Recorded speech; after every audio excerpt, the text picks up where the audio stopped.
உள்ளூராட்சி மன்ற தேர்தல் 2025 தேர்தலுக்கான வாக்கெடுப்புகள் இன்று காலை 7 மணி முதல் நாடளாவிய ரீதியிலே மிகவும் சிறப்பாக நடைபெற்றுக் கொண்டு வருகிறது. அந்த அடிப்படையிலே மட்டக்களப்பு மாவட்டம் காத்தான்குடி நகர சபைக்கான தேர்தலில் இப்பொழுது வாக்கெடுப்புகள் நடைபெற்றுக் கொண்டிருக்கிறது.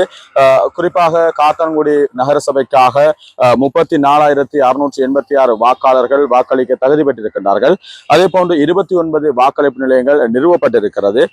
குறிப்பாக 10 வட்டாரங்களுக்கான தேர்தல் முறைமை இப்பொழுது நடைபெற்றுக் கொண்டிருக்கிறது. இதற்காக வேண்டி 6 கட்சிகளும் 3 சுயேட்சை குழுக்களும் இந்த உள்ளூராட்சி மன்ற தேர்தலிலே களமிறங்கியிருக்கின்றார்கள். இன்று காலை 7 மணி முதல் சுமூகமான முறையிலே வாக்களிப்புகள் நடைபெற்றுக் கொண்டிருக்கின்றது. அதே போன்று பொதுமக்கள் ஆர்வத்துடன் தங்களுடைய வாக்குகளை பதிவு செய்து கொண்டிருக்கின்றார்கள். அதே போன்று வேட்பாளர்கள் கட்சி சார்பானவர்கள் எல்லாம் அவர்களுடைய வாக்குகளை எல்லாம் மிகவும் ஆர்வத்துடன் வாக்குகளை பதிவு செய்து கொண்டிருப்பதை அவதானிக்கக்கூடிய இருக்கின்றது.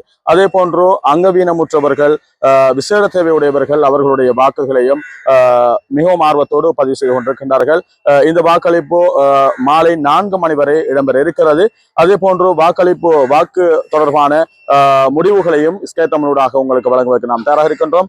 காத்தான்குடியில் இருந்து ஸ்கை தமிழ் செய்திகளுக்காக ஃபஹத் ஜுனைத்.